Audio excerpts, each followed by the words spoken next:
Hello, everyone, and welcome to WhatCulture Gaming. I'm Ben Roy Turner, and I'm joined here today by Josh because I want to know about Battlefield, and I know nothing about Battlefield. So, Josh, please tell me about this new field of battle. I love this, man, because I've essentially roped you in so I can talk to you for 10 plus minutes about how excited I am for this. Yeah, the trailer for Battlefield 2042 has just dropped. Obviously, this has been teased for the longest time. EA have told investors about it. We've all been getting excited for it. We've got our first 4-minute look at it. It's only like a CG trailer that we've had so far. The gameplay is coming this weekend. But even though it's just CG, there's actually a lot of details that weren't revealed in the trailer on the official website that I'm going to go through as well. But just sticking to the trailer itself for now, I think this thing looks excellent, man. Like, as a Battlefield fan who wants a reason to just get excited again, because a lot of people didn't really like Battlefield 5. I thought it was all right. It wasn't necessarily the next step that I wanted it to be. This, at least from what they're presenting here, feels like a step up. Like, I loved the return to, the more urban warfare of Battlefield 3 and 4. Like, this is set a little bit further in the future, but it's definitely going for that style. And that's great for me because I love Battlefield 3 and 4, like 4 especially. I just spent countless hours on it, and this kind of brand of, near future warfare, like, that just does it for me. I don't know whether that's the setting that would get you in, Roy. I don't know whether that appeals to you, but for me, this is the perfect Battlefield setting, I think, from what I have seen so far. Well, put it this way, my favorite Call of Duty in the most recent years was Advanced Warfare. I like boosting in the air. I don't think that's that futuristic, but I mean, there was glimpses of stuff here. Like, I was literally saying in our Slack chat, it just so far it looks standard, and then the dubstep tornado came out of nowhere, and I was like, well, okay, now there's a dubstep tornado, so this is getting a little bit more interesting. But I'm just curious how sci-fi they're going to go, because we've not really had, like, will we get full on mechs? I guess they will have showed us, because we haven't had really like anything like mechs since, like, I'm trying to think, what was that one called on the PC, like, so long ago before they made a real push for the consoles. And I anything other than just standard warfare, I think. And I think if they can take this to just interesting places in the world and even make up cities, why not? And just have them just do what they want with it and not be confined to, we're just going to fight somewhere maybe in the Middle East for the entire game. You know what I mean? Yeah, totally. I feel like, I think the one you mentioned there is Battlefield 2142, so this is set a bit before then. But, we saw very similar vehicles. We saw the likes of tanks, we saw a few, kind of like, not Jeeps, ATV style things, but they all had like a futuristic-ish tint to them. Like, they were very much familiar, but they also had a little bit of sci-fi goodness in there. And I think, like you said, the focus on the near future stuff actually comes in more with the climate and the weather. Like you said, the dubstep tornado that comes in towards the end. There's a bit more detail about that on the official website. But essentially, we're going to be in these maps that are constantly changing with this, ridiculous, destructive weather. And we're going to be experiencing, these lightning storms, these tornadoes and stuff. And I love the focus on the wingsuit in this. Like, what gives me a thrill like no other, Ben Roy, in Battlefield games, is when you use the verticality to your advantage. So to see such a focus on the wingsuit, going from the base jump early on in the game, and there's helicopters and falling debris coming after you, and you're kind of like whirling around this tornado. It looks daft and exaggerated and Michael Bay-esque, but for me, in the best possible way. Like, I want to see how much that's incorporated into the maps themselves, because for as much as they were a gimmick, I don't know if you remember like the Levolution thing from Battlefield 4, where where the maps would change. You could bring down a skyscraper, you could destroy a dam, so you flood an area and stuff like that. And I always loved that, even if they weren't utilized to their fullest potential. And then the franchise kind of moved away from that stuff with Battlefield 1 and Battlefield 5. So to see similar elements like that return on a next-gen, scale, like, to me, that's exciting. I love that dynamism in Battlefield maps, and I want to see how they utilize that to shake things up and make sure every different match you play feels different. That's what I used to love about Battlefield, and I hope this hits that spot. Essentially, it's what separates it from the pack, really, isn't it? Because we've got all these other games. We've got Call of Duty, really this, and then the only other competition now is like a battle royale. So, like, I remember I had Battlefield 4 was actually the last one, because it's the first like the first one on the PS4, Xbox One generation. I remember once they finally got the servers going properly and their evolution sort of like run a bit more smoothly. That's why I'm sort of skeptical. What the dubstep tornado just goes and has a mind of its own in this. But yeah, that's the thing. Like the verticality is something we don't normally get in any sort of like multiplayer. Like, whenever I can climb up to a 4 or 5 story building and get some sort of advantage on people and they have to come upstairs or something like that, and you can shoot down below, that always feels like a little thought. Or like, because when you had World War One, World War One isn't really, apart from when they had like the blimps and stuff in it, it's not really something that you would have. It wasn't a vertical battle plane at all, was it? It was just a French warfare and then some other small towns. So do what you can with this. And it was one of the locations that like Dubai or something, or somewhere in the desert. Yes, there was like a desert city. I wonder how much of like what the scope is for this. Are we going to have? Because it wasn't the evolution from 4 like one tall building and the rest was sort of like kind of small. I wonder if we're going to have several sort of like massive buildings where you can sort of, I don't know, Fast and Furious style, just like drive from one to the other, or wingsuit from one to the other, sort of like, and as the tornado's coming for you.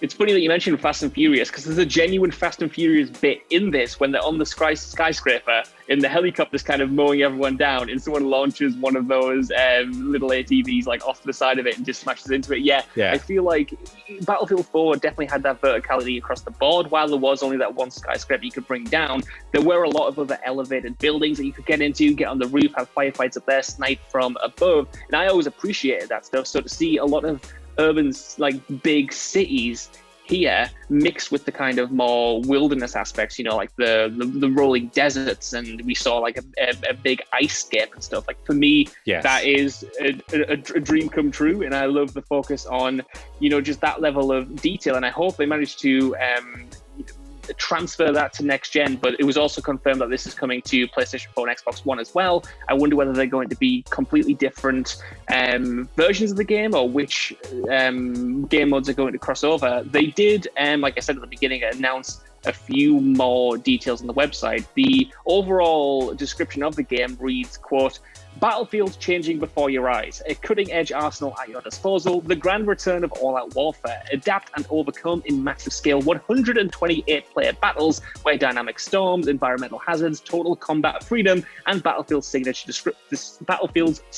destruction spark a new breed of only in Battlefield moments." So yeah, there they confirm that this next game is going to have the biggest player count that the series has seen so far. We're going to get 128 player battles, which is up from the 64 cap of the previous games, which, you know, in an era now where we have battle royales that are 100, 150 players, I think that, you know, is a welcome addition. And hopefully, like we were saying there, make the most of the seemingly massive maps. I didn't check them all. If you go to the website, there's actually details for every single map in there. We know the names are, for instance, Orbital, Hourglass, Kaleidoscope, and Manifest Discarded. We know that the city that we first see with the kind of like plaza, that is actually a futuristic version of South Korea, which is quite cool.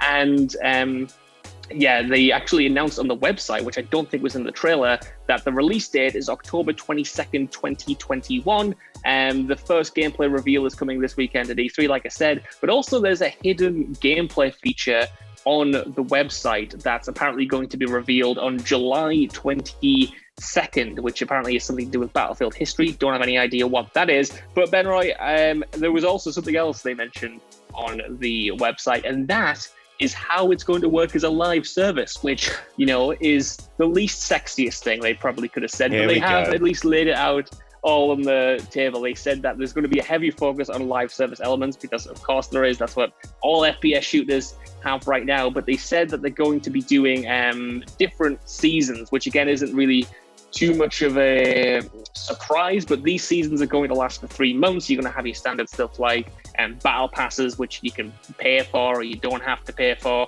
and they've just kind of essentially emphasized that they're going to support this for quote-unquote years to come. So yeah, it wouldn't be a AAA game reveal if we didn't also get the reveal of how much extra money we're going to have to spend on microtransactions still after the fact. But hopefully they've learned from their mistakes and they do that stuff right. Did we mention, I'm pretty sure I saw like a robotic android dog thing. Yeah, a little robot dog, which I'm not a huge fan of, but I like the look of that. I want to blow someone up with that. I want to maul someone with that. I wonder if it's gonna be like, what is it? What was the one where they emphasized the relationship with the dog and like dogs were a big part of that Call of Duty sort of thing? Called Ghosts. Yeah. I wonder if there's a proper campaign in this where you like get bonded with your robo dog or anything like that. But yeah, man, like let's finally sort of like kick off this generation with a shooter that's going to hopefully take advantage of the power of the PS5 and the Xbox Series XS, and also be backwards compatible, because we can't leave some of the other people behind. There's hundreds, is it 100 million? Hundreds of millions. I'm going to say 100 millions of consoles back there. You know, we can't leave anyone behind. But is there anything else that really stood out to you, Josh, in this, bar the dubstep tornado and your fascination with wing gliding suits? And also, like, we did. Like, I got heavy, like, Die Another Day vibes off the beginning ice bit. Like, I wonder if you could be able to Levolution through there and fall through the ice. I wonder if that's going to be the whole gimmick of that map sort of thing. But is there anything else you want to touch on before? Because, you know, we can't end on live service gimmicks, because it's live services. They're never exciting. They're just addictive.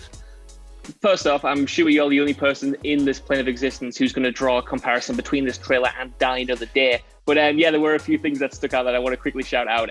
Generally, I just liked how much this, maybe some might find this as a weakness or maybe pandering a little bit, but it definitely like relied on fan service. There were so many little shots and so many moments that like made you think of past Battlefield moments. Obviously, there's the melee attack where the guy, you know, stabs the dude and takes the dog tags, which is what you do in most of the games. You get that really cool moment to see in CG where they're both going up in the jets and the guy jumps out, you rocket launches the jets, and then he falls back into his own. Like, doing that in game is cool, and seeing it in CG is just as cool. I think those two definitely stuck out for me, but definitely the thing that everyone's going to be talking about is the dubstep tornado, because I want to see more of that. I want to see more of how developed the frostbite destruction is going to be, and how the weather effects actually interact with the stuff that you can do with rocket launches on the ground. So for me, yeah, I love the RPG out of the jet, and I loved it when the wingsuit dude was just base jumping and then the other fella got hit with a helicopter. Always funny, always good.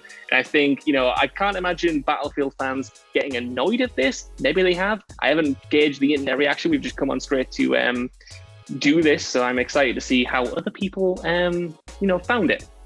Yeah, and I guess we'll have to wait till later this month for a gameplay trailer, I believe. And from there, we'll get to see just the actual scope of this game, and rather than like just piecemeal what they put together, and we can get sort of an idea for ourselves. But until then, I think we're going to have to just think of that dubstep tornado, and I hope they put up another countdown so I can sit and watch countdown for that next one, only for there to be another countdown along. So that has been your roundup of the CG trailer and the countdown for Battlefield 2042. I've been Ben Return, and this has been Josh Brown, and we'll see you soon. Goodbye. Bye. Bye.